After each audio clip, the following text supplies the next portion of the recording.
knew that the military are going to come on December 10th to displace us. But if the Lagos State government have really stepped into it through the agric land holding, that listen, you allocated this land to these farmers, what is really going on? Because even some of our farmland, some of these estate surveyors, estate developers, they came into our farm to erect fence. That's why the fact that we show them our letters of allocation that this land was allocated to us by the Lagos State government, but they will not listen to us. So that's why I say I believe there's a collaborations between some Lagos agencies and this Omonile and estate estate developers, because the military were telling us that this land belongs to them, that even they want to use for agriculture, why all of a sudden they are seeing all these developers developing on their land. So that is the main reason that they say they are taking over their land and fencing it out. As we are talking right now, if you go through that talking to Ekpe, you see what we are talking about, that they already clear most of the fence we put there. You can imagine somebody have a farm of 100 acres fenced, and the military just cut it through because they wanted to erect their own fence. We have almost about 25 farmers right now. Others are going to join because I've learned that there are some other farmers in Elerufu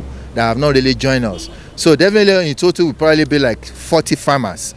And we are talking almost about 200 acres of land. Because mine alone is about 100 acres and his is about 55 acres, and some have to, we'll be talking almost about 300 acres of land that the military are taking over now. Our prayer is for the state governor as the executive governor, the speakers of the House of Assembly, Right Honorable Mudashiru Obasa, Wale Raji, Abiru, and Tobun, who is the representative of our Ekpe constituency, to really come to our rescue, to really come out in full for that, to condemn this action of the military. Because we are not in the military era. A military cannot just come and just dispersing everybody. If you go there now, the place is like a ghost.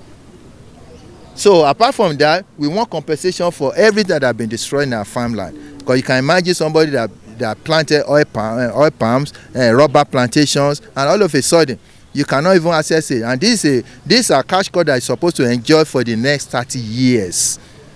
And that just started fruiting. Like my brother here, he's a retired police officer also. He's a retired commissioner of police.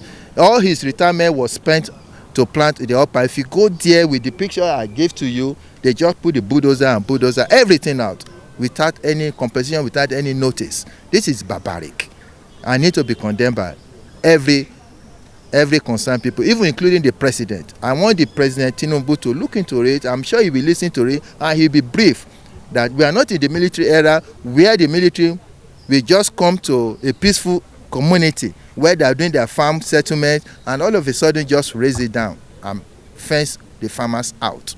This is a total invasion that needs to be condemned. A jobless person, what are you going to manage when there's nothing to manage? You have to run for your life first. Because if you go there as we are talking now, they have taken over the whole place. Like my own farm, they use my own farm as a base.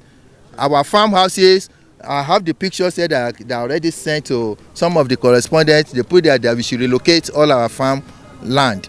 Where am I going to relocate the whole building? All the palm trees, all the rubber plantation that we planted, we cannot even access it.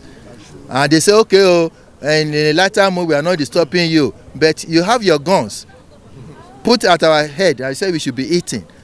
So most of our workers already left us because out of intimidations and fear. They are jobless just like we. This is the only business we know. So the government really need to come in, both the federal and the state government and the House of Assembly really to come to our aid.